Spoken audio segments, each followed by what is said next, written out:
Welcome back for part three of how to tailor XA to meet your company's needs. Part one showed an example of how I used standard XA features available in the IDF to replace a custom distribution system. In part two, we went over workspace design and kind of how that works and things to keep in mind. Now, part three is about presentation schemes. So presentation schemes can be built when maintaining or creating a view. Schemes can be applied to the whole view or to specific fields in the view. For example, user code field B on the custom order line items was used for ship code to tie line items together visually. So I got 2 lines from this, 2 lines from that, 2 lines from the other order, and I don't want them all to ship on the same truck. So I assign the same ship code to all of them.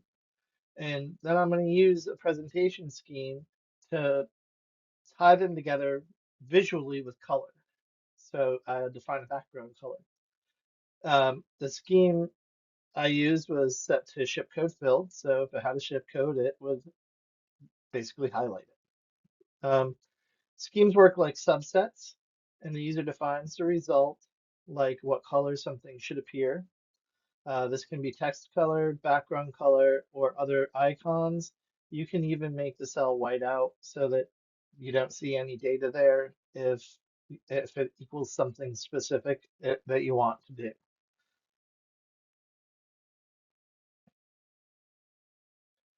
So like subsets, the criteria is that a field ends in a number and the option is to change the background color. So when in doing this with ship code, every time the last number changes, it assigns different colors. So the default, nothing in there is just white.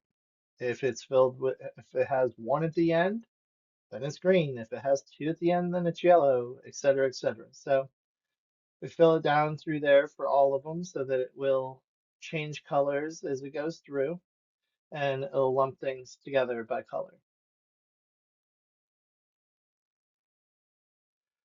Now you can select from the list of attributes based on the business object and the related business objects, just like when you make a view, just like when you define a subset. And then you can select the criteria, then click on the Options tab after you define it. So I want user field code B ends with 1. So I go over the Options tab, and on the Options tab, I can select what's the presentation. You see here you got colors, so that it's green, it says sample. If you look at the two icons to the right of that, that's where you can tell it if it's the text color or if it's the background color. You can change the font style.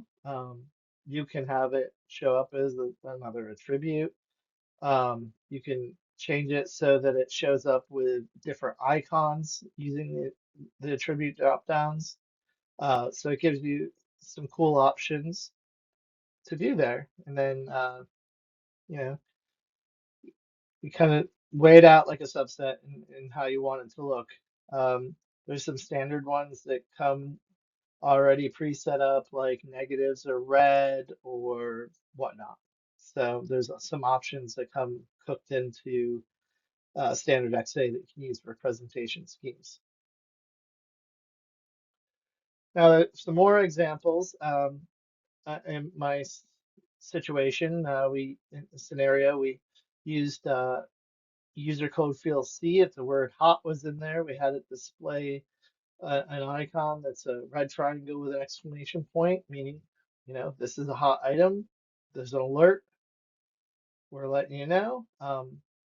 So another thing we did is if there's an allocation for an item, the field is backfilled with green in our soft allocation quantity column on our pick list. We did we would have a printer show up if something's been picked, and actually that was on the customer's ATP screen. Um, it would show up with a printer if there's a pick list on the customer order line item file, so that customer service knows, hey, a pick list has been printed for this specific order line item.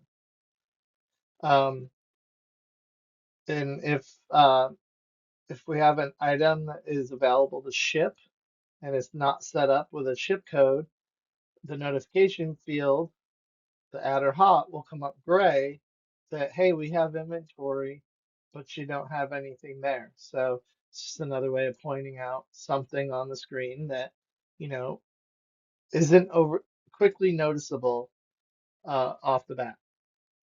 So that's kind of how you can color use presentation schemes to your advantage in a few different ways. So some other things about color schemes on cards.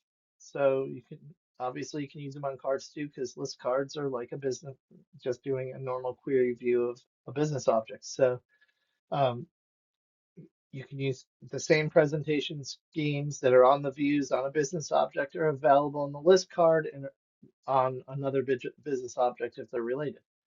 Um, so you can put multiple list cards on a compound card, and you can maintain the presentation schemes on each individual card, just as you would as if they were their own individual business object. Um, Something I would point out is you cannot use presentation schemes on attribute cards, which is kind of ridiculous and should be fixed. We had submitted an enhancement request to be able to use presentation schemes on attribute cards, enhancement request 102, 109. So if you are on Infor Concierge, you can go in and vote for it, and maybe then we can start using the same kind of things to ways of accentuating, making data stand out on those attribute cards, just like we do. Um, so that's about it for presentation schemes. You play around, you can find some cool ways to use them. It can be simple, and I've done some where, if I have a field that has a value in it, and then, but I don't want to see that value if, another field has a value in it. So say I have allocated 5 in soft allocation, have 5 in that user field to say, hey, we'll give that 5 to there. But maybe I only want to ship 3, so I have another field I called to ship, another user field. So if the to ship has a number in it, I don't want to see the other one, so I just white it out completely. So there's a few different options you can do there. So it's a lot of fun to use them. So you can be creative and come up with some good ideas. So that was presentation schemes. Part 4 coming up will be other ways of centralizing data. So some different ways that I put together compound cards or list cards and into card files, and honed in on the user's experience, from a role perspective where they can get a lot of data in one place and not have to continuously, go back to the home and go click the other business object and then do their views and subsets and so on and so forth. So there's a lot of stuff we can do there that's really cool. So check out the next video. Thanks.